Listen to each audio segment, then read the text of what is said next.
কি আমরা অ্যাডভার্ব সম্পর্কে জানবো যে অ্যাডভার্বটা কী। তো অ্যাডভার্বটা যদি আমরা না জানি না, অ্যাডভার্বের সেন্টেন্স যে ফ্লেভারটা সেটাই হারিয়ে ফেলবো। তাহলে এই স্যার আপনি সেন্টেন্সের ফ্লেভার বলছেন, সেন্টেন্সের ফ্লেভার বলতে সেটাও আর কি সেন্টেন্সের ফ্লেভার। চলো দেখে নেওয়া যাক।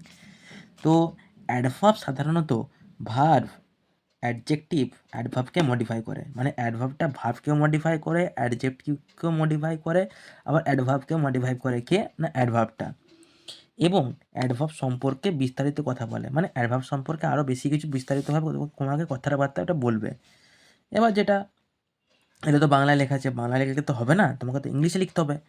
পরীক্ষার এক্সাম হলে যদি দিয়েছে কোয়েশ্চেনটা হোয়াট ইজ অ্যাডভার্ব, তো দেখা যাক ইংলিশ ভার্সনটা কী আসবে বা ইংলিশে লিখলে কীরকম দাঁড়াবে। An adverb is a word that modifies a verb, an adjective, or another adverb. It gives more information about how, when, where, or to what extent an action happens. আশা করি বুঝতে পারলে কাকে বলে অ্যাডভার্ব সংজ্ঞাটা।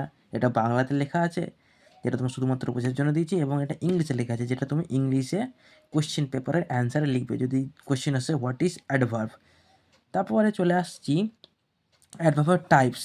মানে এখানে যেটা লেখা আছে না, অ্যাডভার্বের সম্পর্কে বিস্তারিত কথা বলে, মানে আর কী কী কথা বলে বা কোন কোন ধরনের অ্যাডভার্ব হয়। তো নিম্নে অ্যাডভার্বের টাইপসগুলো লেখা আছে, দেখো। টাইপস অফ অ্যাডভার্ব, অ্যাডভার্বের ধরনগুলো: adverb of manner, adverb of time, adverb of place, আরও ইটিসি, মানে আরও অনেক ধরনের অ্যাডভার্ব হয়, যেটা পরে আলোচনা করব। তো আশা করি এতটা বুঝতে পেরেছো অ্যাডভার্বটা কাকে বলে। যদি বুঝে থাকো লাইক বা ভালো লেগে থাকে ভিডিওটা, তোমরা ভিডিওটাকে লাইক করে দাও, শেয়ার করে দাও, সাবস্ক্রাইব করে দাও।